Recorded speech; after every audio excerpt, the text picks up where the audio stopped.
Hi everyone, Steve Garrett.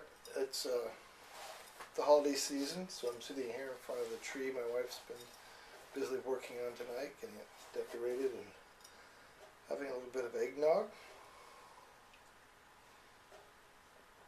And I just thought I would send you a little message tonight. And this might be a little different kind of a message because it might sound a little preachy because I'm feeling that way tonight.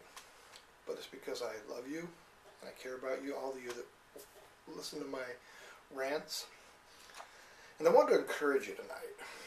I want to tell you something that you probably already know about yourself, but many times you fail to recognize it with enough faith and belief. And I want to encourage you to believe in a new realm, a higher realm. I want you to reach into heights that you were designed to achieve. I want you to break through the fog around you and gain a new vision. A vision for your life, a vision that's beyond anything you've ever imagined for yourself before. I want you to see yourself from a new perspective. All right? So that's what I'm going to start with tonight. It's going to be a little like a sermon because I'm a pastor, you know that. So as a distinct creation of a loving creator, there's none of you that are designed for failure. That's what drives you every day. It's that inner knowledge that you are better than the humdrum and that you're more precious than the common. You're called to a higher place, and it's your duty to determine exactly what that place is and strive to reach for that pinnacle.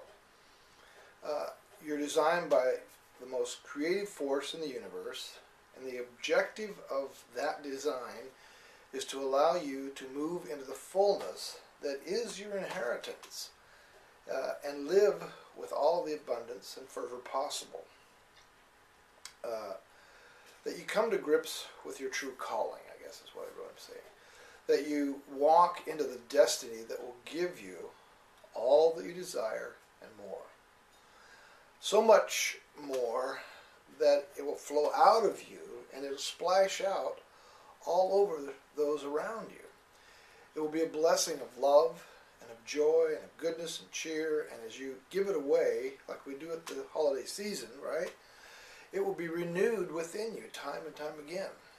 Instead of sitting around and lamenting lack, you will have your eyes opened to the limitless storehouses of good things that will be drawn to you, to your heart, and to your spirit once you begin to see yourself as you truly are.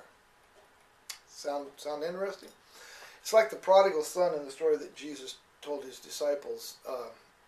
You're about to come home, and the provider, the sustainer of life, he's not angry with you. No matter what you've done, no matter where you've been in the past, that benefactor is excited about your return. Yeah, excited. That loving provider is ready and willing to pour out on you his entire treasury for you in celebration of your return. Kill the fatted calf. Have a party. I have a friend who tells me that it's his belief that we've never really left that place of blessing. We've merely been outside of it in our thinking. And in many ways, I believe he's right.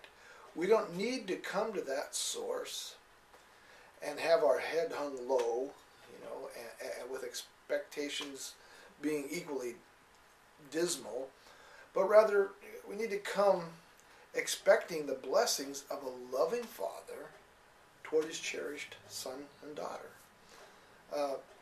That is what I want to impart to you tonight. I want you to know that. I want you to know that it's not granted to you because of how many good things that you've done. It's not granted you because you earned it by doing the right things. It's yours because it has always been yours.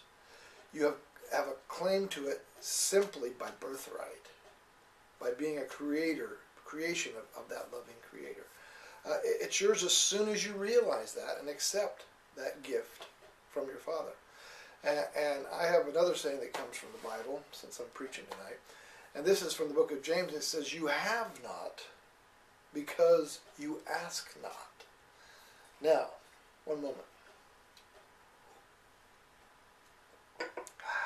Love eggnog.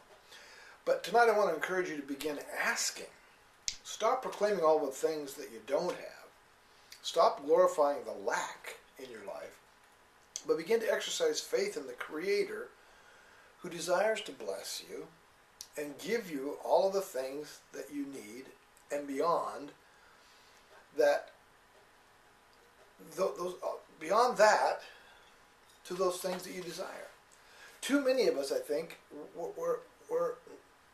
we are not like the prodigal. We're ashamed of our behavior and feeling that we don't deserve to be blessed. Maybe not ashamed, but we just don't feel we're deserving of blessing.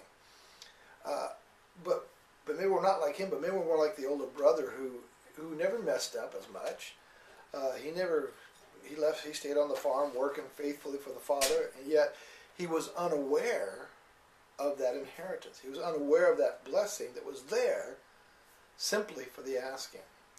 And I want to move past both of those paradigms, because this is what the Master was teaching in this parable as he told it, was that you have this blessing. You just have to receive them. It's not by the guy who's good or the guy who's bad. It's the same for both. It's always been there. It's always will be there for you. Move past that into a place where blessings flow to you and through you and out to the rest of the world. I want to be a giver instead of a receiver. I want to be the benefactor instead of the beneficiary. How about you?